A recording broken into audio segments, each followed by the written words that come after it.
The summer of 1212 did not enter the chronicles of Europe with thunder, banners, or kings. It began with something quieter. A whisper carried through river valleys, across market squares, over wheat fields still wet with morning dew. Villagers from the Rhineland to the Loire all told the same story.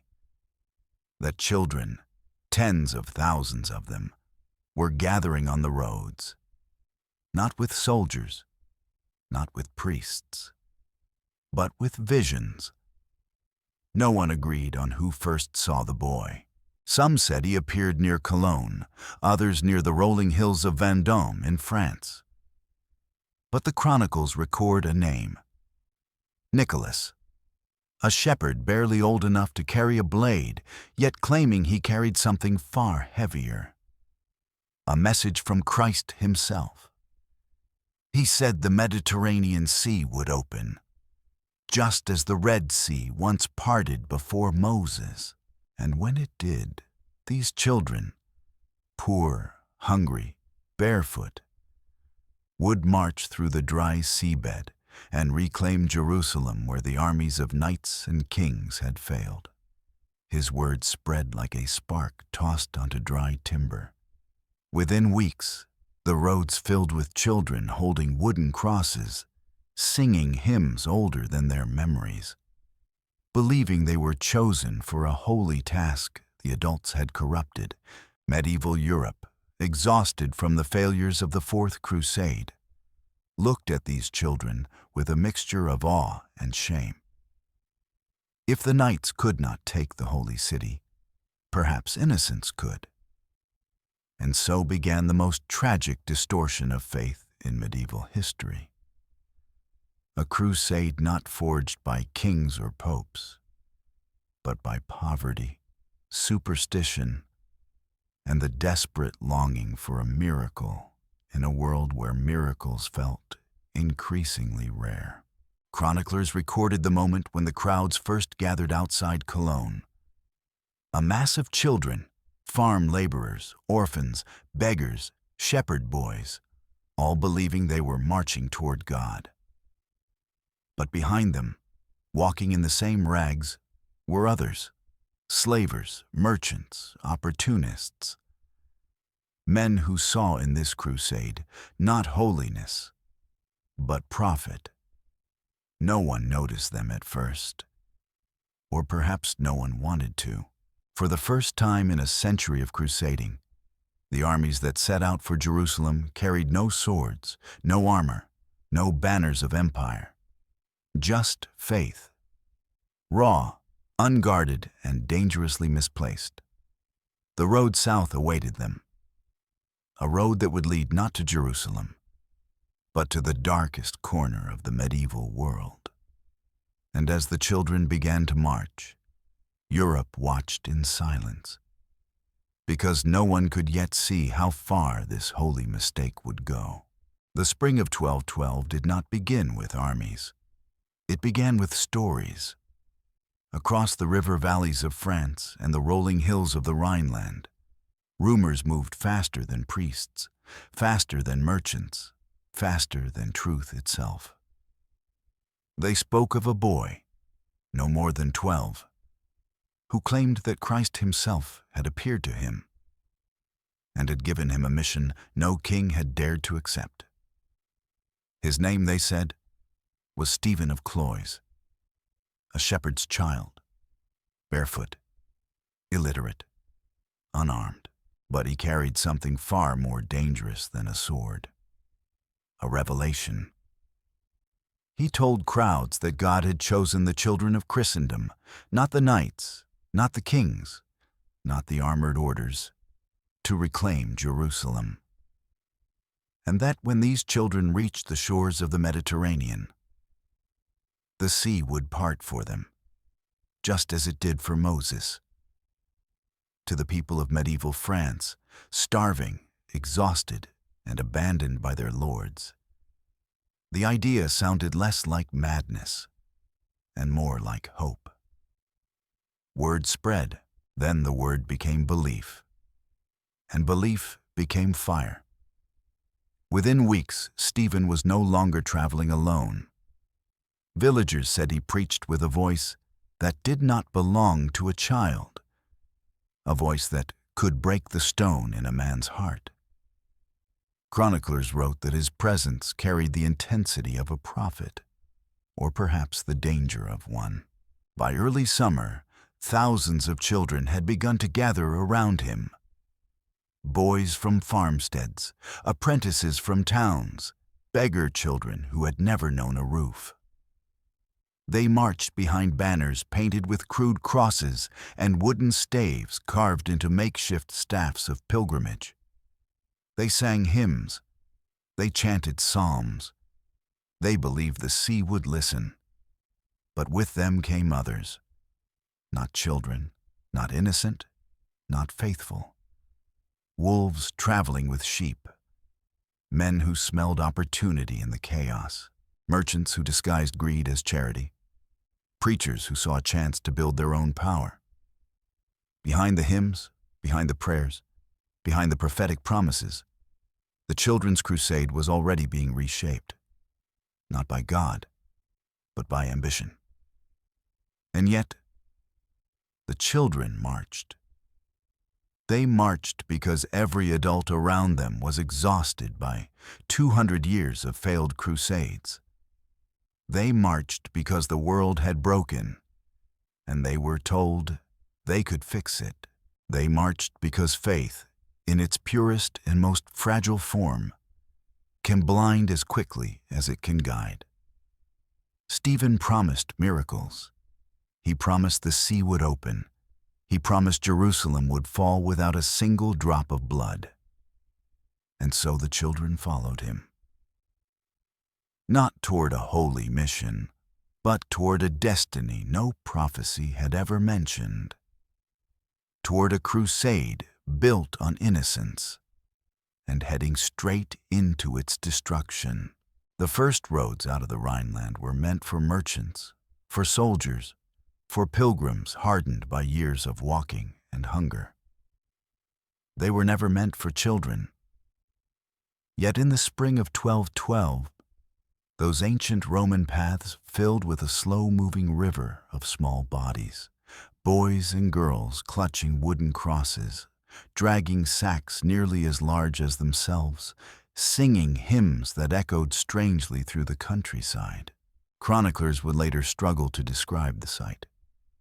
Not an army, not a pilgrimage, not a procession, but something in between. As if innocence itself had decided to march toward Jerusalem. Their steps were uneven, their voices wavered, but their conviction was absolute. They believed they were walking toward a miracle. History, however, knew they were walking toward something else entirely. By the fifth day, enthusiasm surrendered to reality. The villages they passed were small, poor, strained by their own taxes and harvests. Most peasants had barely enough bread for themselves, let alone for hundreds of hungry children.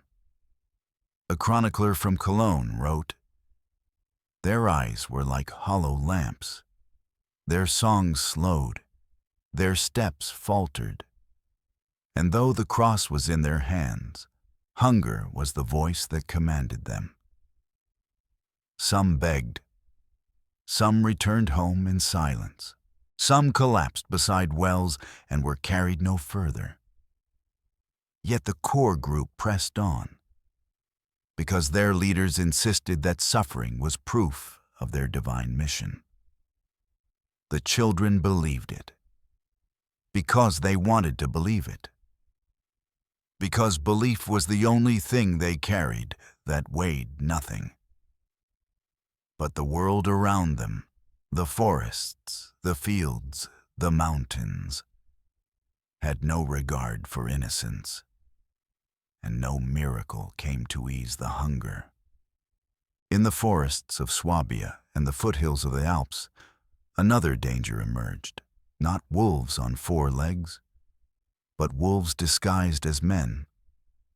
The Middle Ages were full of wanderers, bandits, deserters, smugglers, and opportunists. And nothing attracts opportunists more than a moving crowd with no weapons, no guards, and no adults capable of resisting. Several accounts describe men who followed the children's column at a distance. First as shadows in the woods, then as traders offering guidance or protection. Some offered bread, only to demand payment the children didn't have. Some promised shortcuts and led groups into forests from which they never returned. Some simply blended in, walking beside the children, waiting for nightfall. The church would later call these men the predators of lost souls, but in 1212 they were simply part of the landscape, an unavoidable hazard for the innocent. Still, the march continued. Still, the children believed they were on the path God had chosen for them. Faith is a powerful shield, but it cannot stop hunger. It cannot stop deception. And it cannot stop the slow collapse of a journey built on a promise no one ever verified. As the column crossed deeper into German lands, something began to fracture. Not physically, but spiritually. Some children insisted that the sea would part like the Red Sea if they reached Italy. Others believed angels would descend and guide them to Jerusalem. Others, shaken by the harshness of the road, questioned whether they had been misled entirely. Arguments broke out. Scripture was misquoted. Visions were exaggerated. Prophecies were invented on the march. One chronicler called it a crusade of faith without knowledge, where belief had no anchor and every imagination became a doctrine. Without discipline, without hierarchy, without experienced clergy, the children's crusade developed something dangerous. Multiple truths, each competing for dominance. A wandering mystic joined them for 3 days, preaching that Rome would welcome them as saints. A hermit in the mountains claimed they were destined to reclaim the Ark of the Covenant. A wandering friar insisted that the Pope himself had prophesied their march. None of it was true. But truth mattered less than hope. And hope is the most powerful and the most easily manipulated force in a desperate crowd. Then the Alps appeared. Sharp, cold, indifferent. A wall of stone rising between the children and the miracles they were promised. For adult armies, the Alps were a trial. For children, they were a sentence. Snow still covered the higher passes. Narrow paths clung to cliffs. Wind tore through the ravines like a blade. Rain turned trails to mud. One eyewitness wrote, "They walked as if climbing toward heaven, yet every step was a negotiation with death." Some slipped. Some froze. Some simply sat down from exhaustion, refusing to rise again.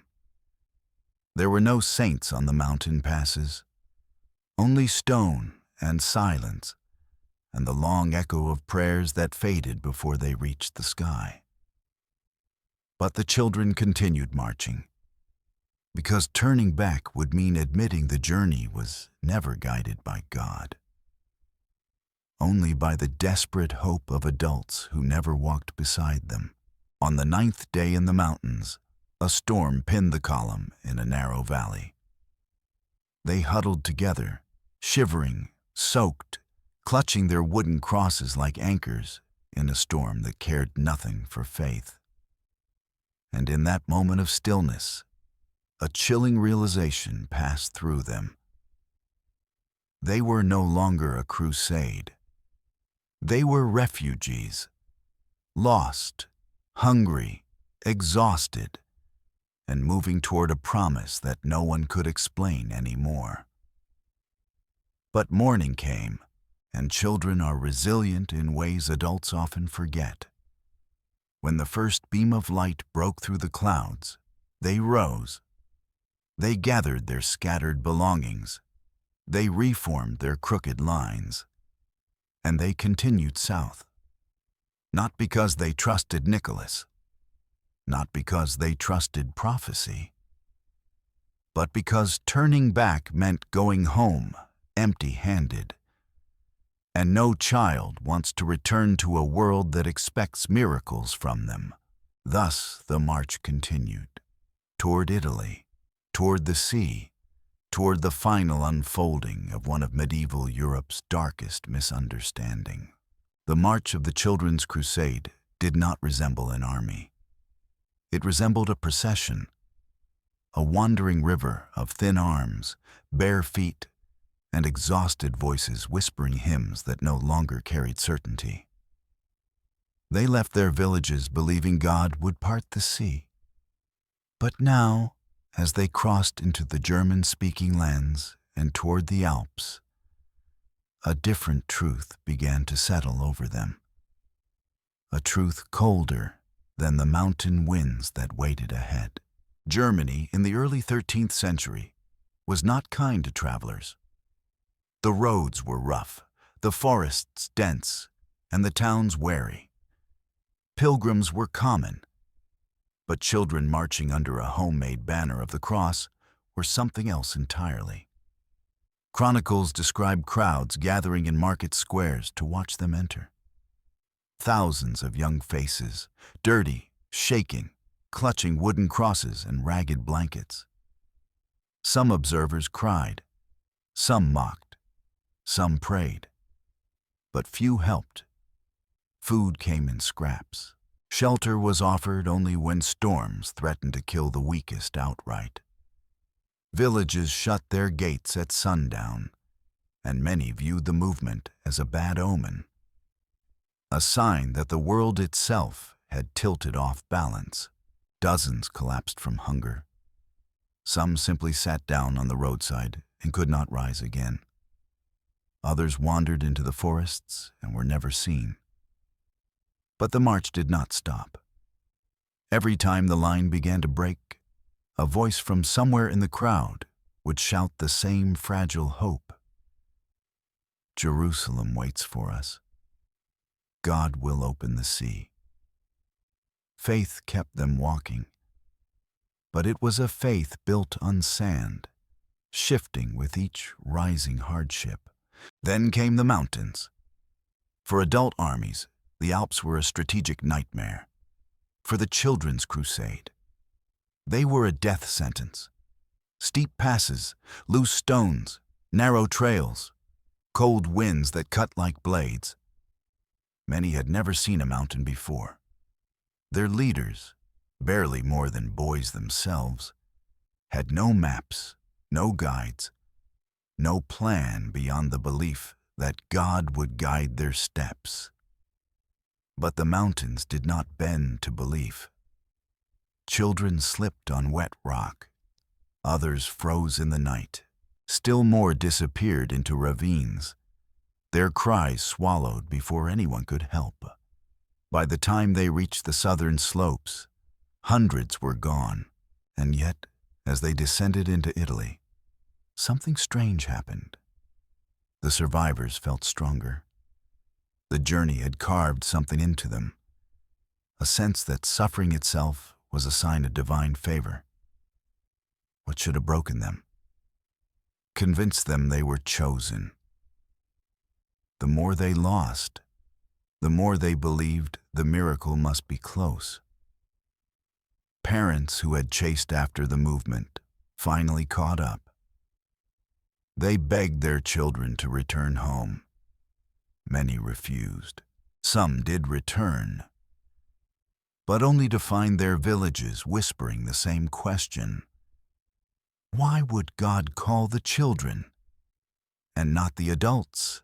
By early summer, the march reached the warm air of northern Italy. And for the first time, they saw their destination, not as a dream, but as geography.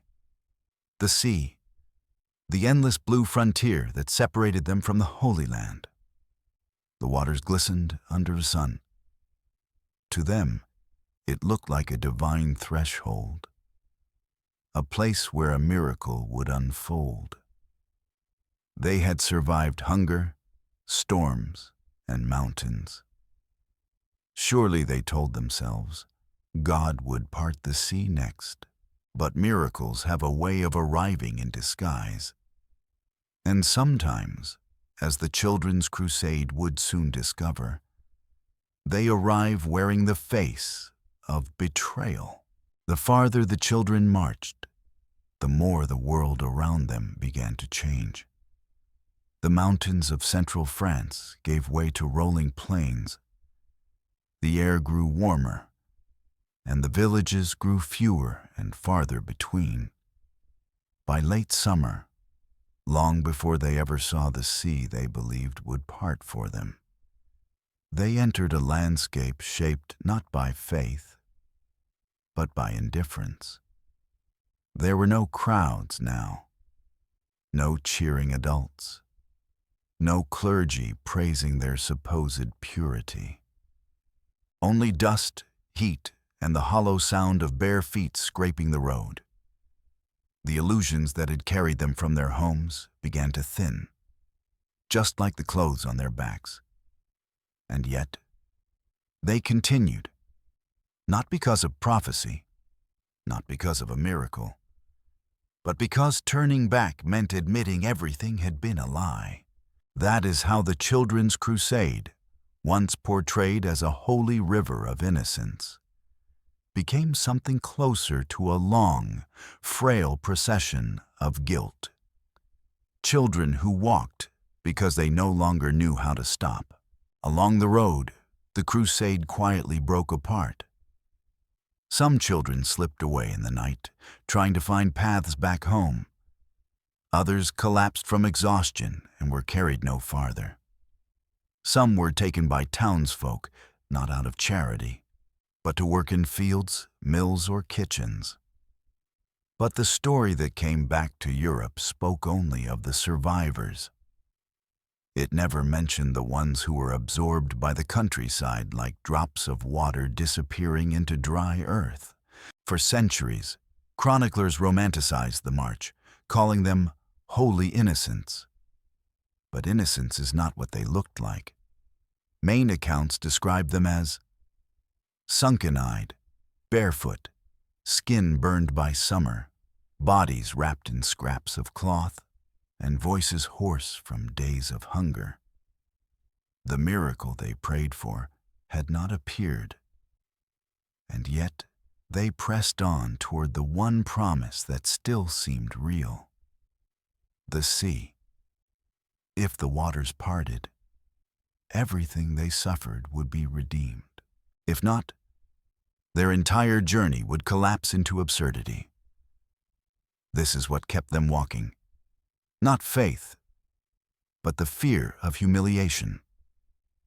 The darker truth is this: the Children's Crusade was propelled less by divine hope and more by shame, peer pressure, and the unbearable weight of turning around. As they neared the Mediterranean, the children encountered people they had never seen before. Foreign traders, sailors, merchants. Most observed them with pity, some with confusion, and a few with interest. Slave traders operated heavily along the coastline in the 13th century. Most targeted Slavs, Bulgars, and Greek captives. But a mass of unsupervised, starved Western European children on a holy mission. They were not pilgrims. They were a market opportunity. Two men in particular appear in multiple medieval sources: Hugh Phareus and William Porcus, merchants who approached the children offering transport to Jerusalem. They played the role of benefactors, the kind of men who appear in folklore saying, "We will help you finish what God began." But in an era where the Mediterranean was a chessboard of trade, war, piracy, and human trafficking, no merchant gives away entire fleets for free. The cruelty of the Children's Crusade is not only that the church failed to stop it, but that predators recognized its potential faster than clergy did. After months of marching, the first group, Nicholas of Cologne's followers, reached Genoa. They expected the sea to part. They expected the horizon to split open like an exodus. But the waves rolled in and rolled out, indifferent. Some children screamed at God.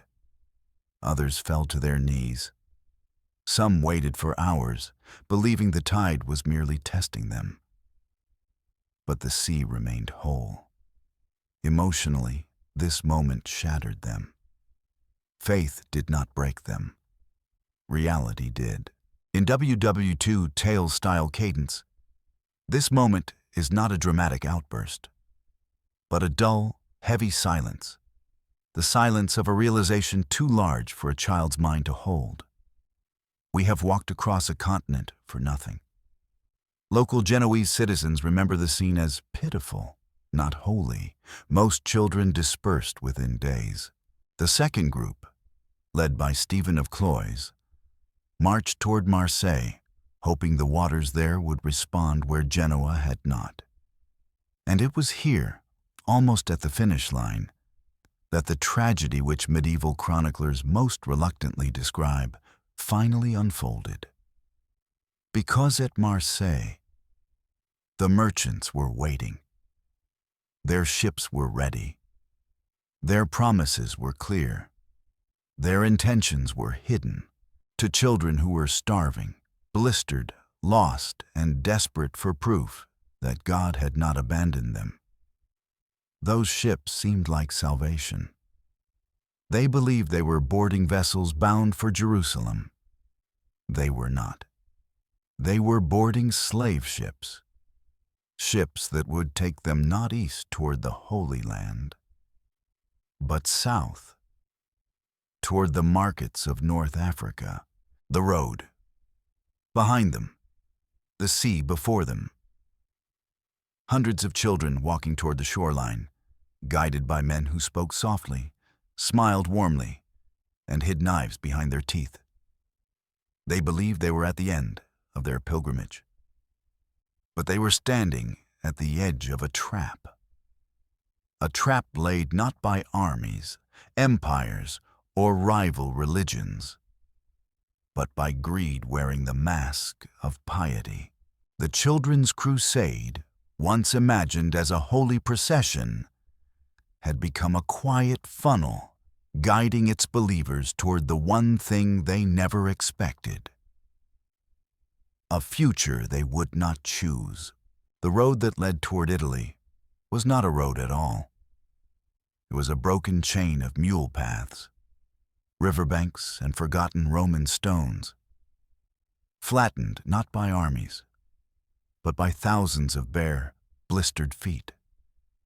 They walked in lines that bent with the hills, thin, wavering, fragile lines that looked less like a crusading force and more like a procession of drought-stricken pilgrims. Their songs had thinned. Their banners no longer rose in the wind, and the wooden crosses they once held high now dragged along the ground like anchors made of hope. Yet they continued, because children do not measure distance. They only measure belief. And belief was the only thing they had left. The towns whispered ahead of them. Merchants passed the news along dusty roads, carrying tales of the holy army of children marching to the sea. But rumors traveled faster than truth, and the truth was far less miraculous. By the time the first groups reached the foothills of the Apennines, many were starving. Some walked for days without bread. Some collapsed from heat. Others were carried along by friends who believed the sea would heal whatever the journey had broken. Every village reacted differently. Some towns opened their gates and brought out what little food they had. Old women stepped into the street and pressed crusts of bread into tiny hands. Priests wept as they offered sanctuary, blessing the weary children who knelt at their feet. But other towns shut their doors. Some officials feared disease, others feared attracting the anger of kings and bishops who had never authorized such a crusade. And some simply feared the sight of thousands of desperate, hollow-eyed children marching under the sign of the cross, as if heaven itself had unleashed them. This was where the unraveling truly started. In the mountains, the first large groups began to break away. Some could not continue. Some refused to believe any longer. Others saw opportunity, a chance to return home before winter descended. For the first time, the children's crusade split into fragments. Some turned east, some turned north. Some wandered toward the nearest monastery, begging to stay. A few even threw away their crosses, muttering that God had abandoned them, or that they had been fools to begin with. But the core kept going, driven by the same miracle they believed would greet them at the sea, driven by the promise that the waters will part, driven by the words of shepherd prophets who were themselves only children leading others toward a vision they barely understood.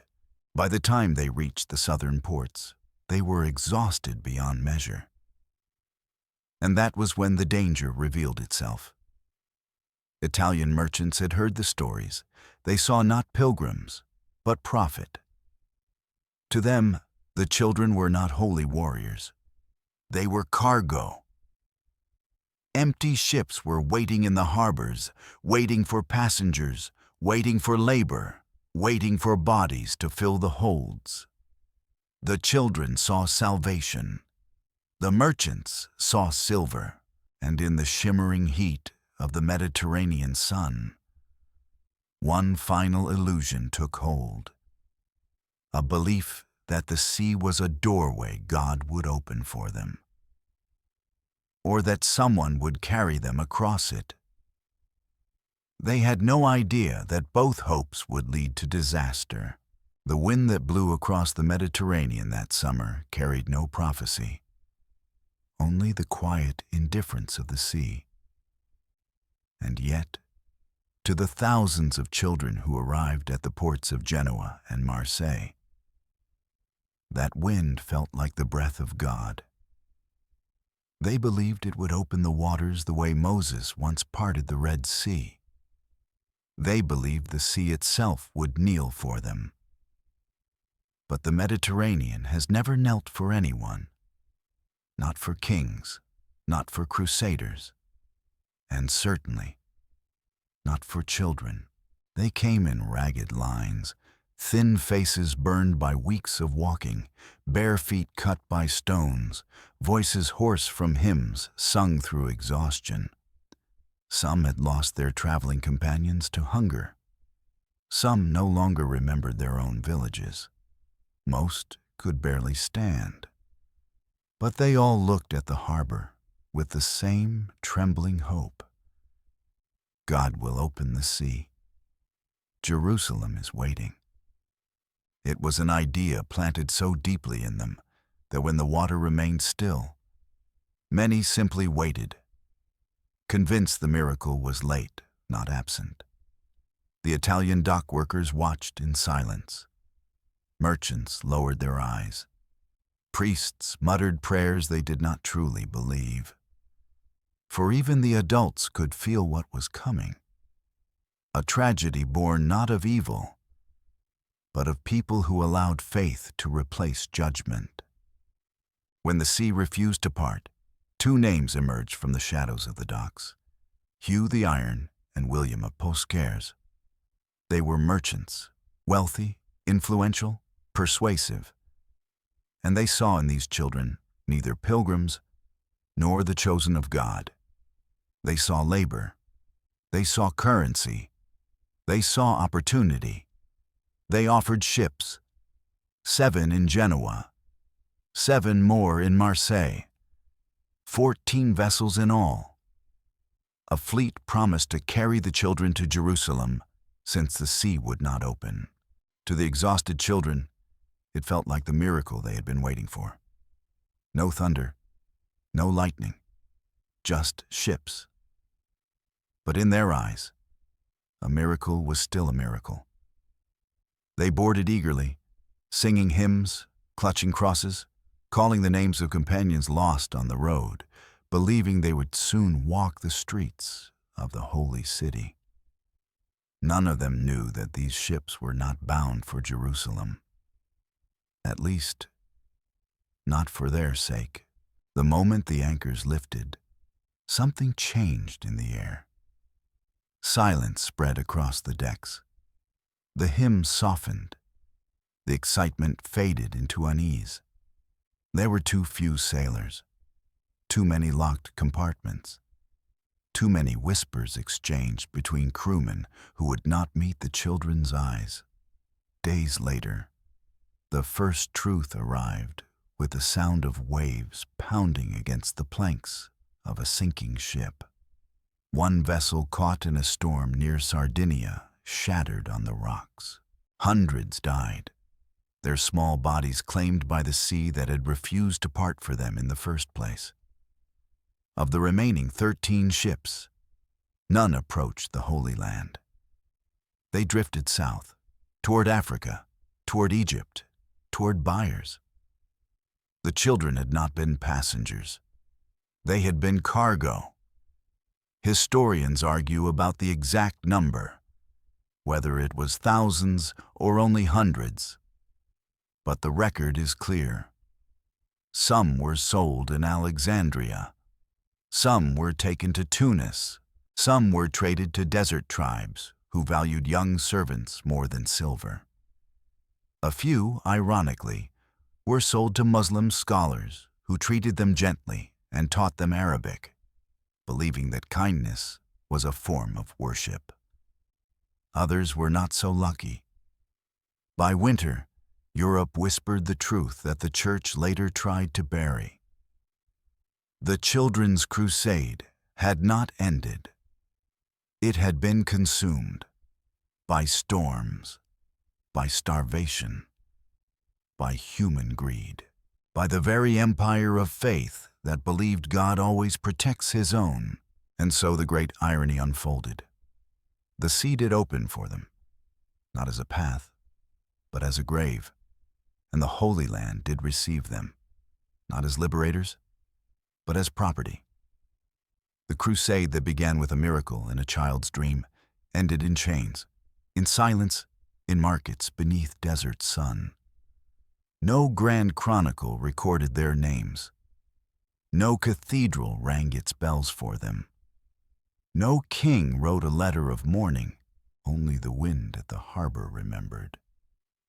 The same indifferent wind that had once carried their hymns and now carried nothing at all. The shoreline of Marseille looked nothing like the biblical stories the children had been promised. There were no heavenly winds, no parted waters, no path of dry earth opening toward Jerusalem. Only the smell of salt, the creaking of foreign ships, and the quiet dread of thousands of young faces who realized that nothing, absolutely nothing, felt divine. For months, their leaders had preached that God would open the Mediterranean the way He once opened the Red Sea. The children had imagined a miracle. They had imagined the impossible. But on that cold morning, the sea remained indifferent. It rose and fell, endlessly, like a reminder from nature that faith could move hearts, but not water. Still, the march did not end. The children stood at the edge of the world believing the miracle was simply late, not absent. They chanted hymns, raised wooden crosses, and waited for the ocean to obey their conviction. It never did, and perhaps that is when the merchants appeared. Like shadows stepping out of the mist, offering vessels that suddenly seemed like providence. 7 ships, flags that glimmered with promises, men who bowed with rehearsed humility. They said, "If God will not part the sea, then we will carry you across it." It was the sentence thousands of exhausted children wanted to hear. No one questioned why seasoned traders would transport an army of starving miners without payment.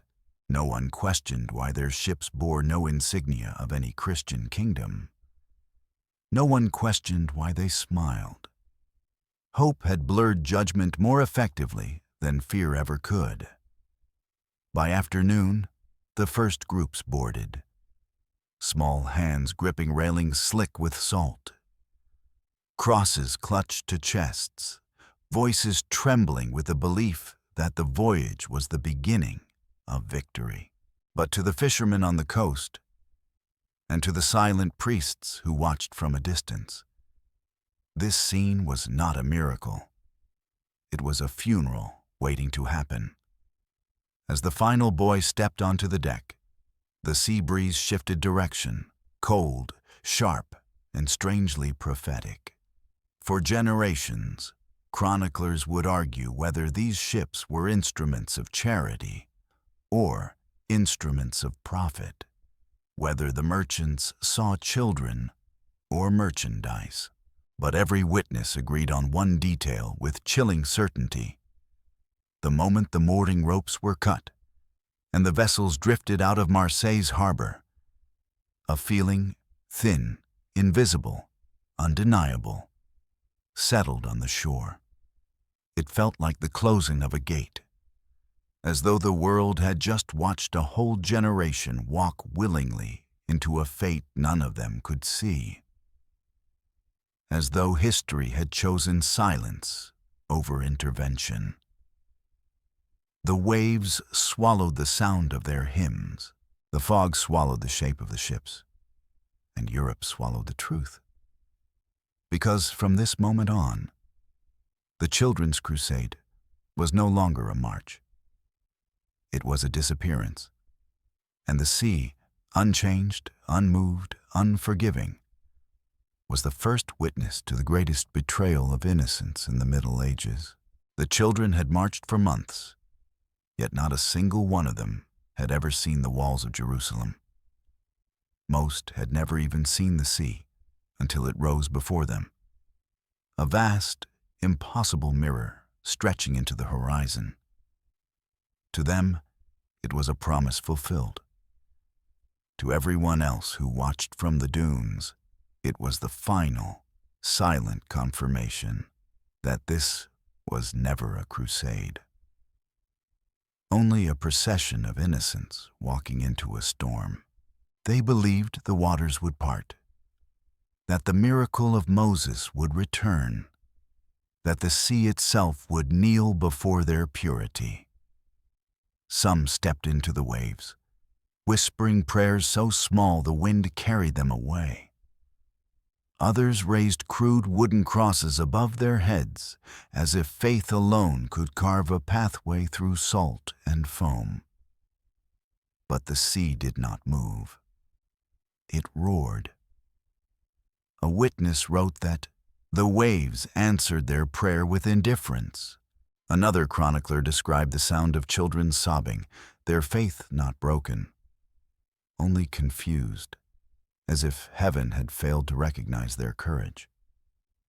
And into that confusion stepped men who understood exactly what innocence was worth. Merchants, smiling, sympathetic, offering ships. Vessels for the Holy Land, they said, a gift for God's youngest army. To the children, it felt like providence. To the clergy who later investigated, it was something darker. A trap built from greed, wrapped in the language of salvation. 7 ships left the port. None were bound for Jerusalem. Chroniclers disagree on what happened afterward, but all sources converge on one truth. The ships sailed not toward the Holy Land, but toward the markets of North Africa. 2 vessels disappeared in a storm. Hundreds drowned, swallowed by the miracle that never came. The remaining ships reached their destination intact. There, the children were sold. Some were purchased by wealthy households, some by soldiers seeking servants, others by men who saw value in breaking what was once pure. Years later, a bishop wrote bitterly, "They sought heaven. Heaven sent them men who worshipped coin instead." And yet, even in captivity, stories emerged of children who prayed not for deliverance, but for the families they left behind. Some held to the belief that their suffering was part of a divine plan. Others lost their faith entirely, their innocence absorbed into the empires that bought them. But the harshest condemnation came not from historians, nor from grieving parents, but from within the church itself. A papal inquiry called the entire movement the most tragic distortion of holy purpose ever born from Christian hearts. For in the end, the Children's Crusade claimed no land, won no battle, freed no city. Its battlefield was the human soul. And on that battlefield, innocence was the only casualty. From France to Germany, from the Alps to the Mediterranean, one question haunted Europe. How could a crusade begin without a commander, without a blessing, without an army, and end with thousands of children lost to the world? The answer, historians say, lies not in doctrine, nor politics, nor strategy. It lies in something far quieter. A moment when faith became louder than fear, and no one, not parent, nor priest, nor king, thought to silence it. The story of the Children's Crusade does not end on the shores of the Mediterranean, nor in the cold forests where thousands of small footprints simply disappeared.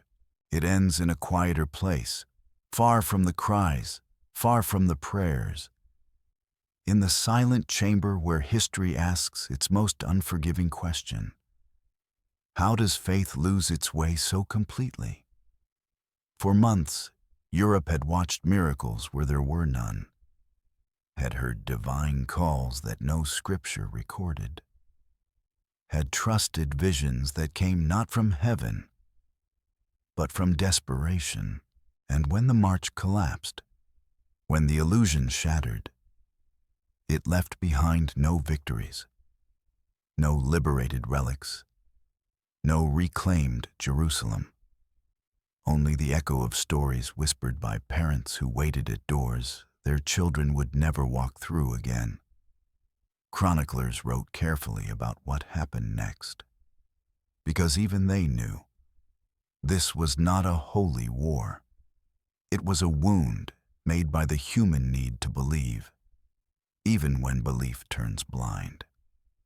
Merchants had profited. Preachers had vanished. Kings had shrugged. And Europe, for a brief moment, was forced to stare at the mirror of its own credulity. Some said the children were martyrs. Others said they were victims. But perhaps the deeper truth lies in neither. Perhaps they were simply the embodiment of a dangerous idea. That faith, when severed from wisdom, can march the innocent toward the sea and call it salvation. No banners remain from this crusade. No relics, no graves that can be counted. Only the lesson carved into the margins of medieval manuscripts, written by hands that trembled as they described what had happened. Not every cry of Deus Vult comes from God. And so the Children's Crusade fades into the haze of history. A pilgrimage without a destination. A war without an enemy. A tragedy without a battlefield. But its warning survives. A warning not about children, but about the world that allowed them to march. Because long after their footsteps vanished, one truth remained. A truth sharper than any sword, heavier than any cross. Faith can inspire the greatest courage or the greatest catastrophe. And it is we, not heaven, who decide which path it takes. The silence that follows is not peace. It is remembrance.